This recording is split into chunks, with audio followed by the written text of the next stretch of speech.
Баярлалаа. Тэгэхээр бас нийслэлийн маань иргэдийн хувьд сүүлийн жилүүдэд бас нэг хүндхэн томоохон сорилттой тулгарч байгаа асуудлын нэг нь бол яалчгүй утааны асуудал байдаг. Гэхдээ зөвхөн нэг асуудал нь энэ бол. Тэгэхээр бид нар зүгээр ер нь энэ олон тулгамдж байгаа нийслэл тулгарч байгаа асуудлуудыг бид нар бүгднийг зохицоор шийдэхийн төлөө бас нэг тодорхой төсөв мөнгө санхүүжилтийн асуудлыг зохиц байдлаар шийдвэрлэж урт хугацааны бодлогоо бас нэг зөв тодорхойлох нь зүйтэй байх гэсэн бодлого байгаа.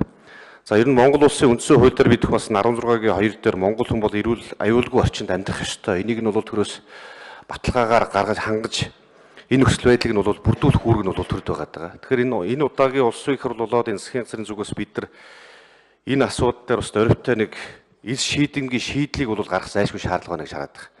За нэгдүгээрт би тавих гэдэг санал бол төсөө мөнгө санхүүжилттэй холбоотой асуудал байгаа. Эцсийн дүүдээ манай салбарын сайд нь ч өөрөө ярьж байна. Бүхэл бүтэн 10 жилийн хугацаанд бид энэ олон асуудлыг ярьсан мөртлөө 5-6 тэрбумаар хэмжигдэх энэ санхүүжилтийг бид хүн зарцуулж иржээ. Ийм хөрөнгө мөнгө зарцуулсан байхад үр дүн гарахгүй байх нь бол ойлгомжтой асуудал.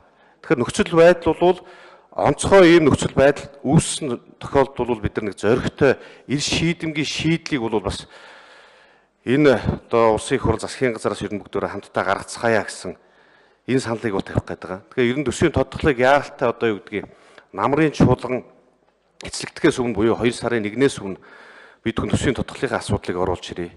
Төрийнхэн бодлогын залгам шин чанартай холбоотой өмнө бас гарч ирсэн шийдэл юмнууд бас хийгээд явъя. За манай агаар орчны бохирдлыг бууруулах үндэсний хөтөлбөр гэдэг бол энэ галтсан байгаа.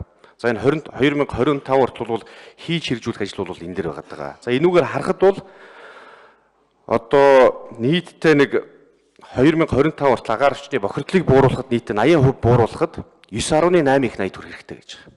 Тэгэхээр одоогоос бол 7 жилийн дотор бид нар энийг бол 80% бууруулах боломж байна. Гэхдээ 9.8 их 80 төгрөг хэрэгтэй байна. Тэгэхээр энийг бид нар жилдээ ядаж нэг хагас их 80-аар ч гэдэг юм уу зарцуулдаг энэ бодлогын залгамж шин чанар төсвүүдээр суулгамаар байна. Төсвийн төлөвлөлт маш их хэрэгтэй байгаа даа. Өнөөдөр зөвхөн ард түмэн асуудлыг ярьснаар асуудлыг бид зөвхөн шийдэх өнөө жилдээ арга цаах гал унтрах байдлаар бол асуудлыг авч явж болохгүй байгаа даа.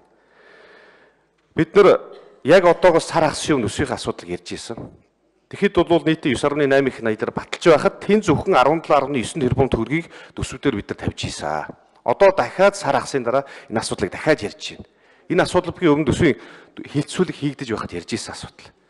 Тэгэхээр одоо бол ийм байдал бол явмааргүй байна. Нийтлэг эрх хөндөөгдсөн 1.3 сая ард түмний одоо эрх хөндөөгдсөн асуудал дээр бол бид нар төсвийн төлөвлөлтөө зөв хийгээд зөв бодлоготой бол явмаар байна. За хоёрдугаарт бол би хэлэх гээд байгаа асуудал энэ ядаж улс их орны төвшөнд бол онцгой хүнд нөхцөл байдал үүссэн асуудлууд дээр бол дотоодын нийт бүтээгдэхүүнийхээ тодорхой хувийг зарцуулдаг юм жишг бол байдаг.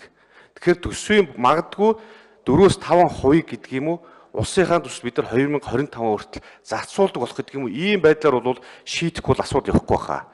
За хоёр дахь асуудал нь би өчигдөрийн тогтоодын төсөл хэлцэж байгаа холбогдуулаад бас хэлснэг санал байгаа. Улсын их хурлаас байнгын ажиллагаатай бүтцийн байгууллагатай бол болёо.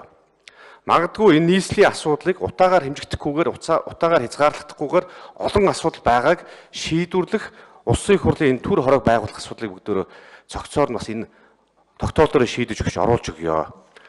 За гурав дахь асуудал нь төвлөрлийг саарамжуулах одоо гац шийдлийн бас нэг хэлбэр нь бол нийслэлийг шилжүүлэх эсвэл зарим шиг үргийг нь бусад хотууд руу болоод аймгийн төвүүд рүү шилжүүлэх асуудал байж болно. Тэр нь өндөр хаан байна уу, хар хорин байна уу, эсвэл төв хамиг руу байна уу? Энэ байдлыг хийхгүй бол бид нар өнөөдөр шийдэхгүй.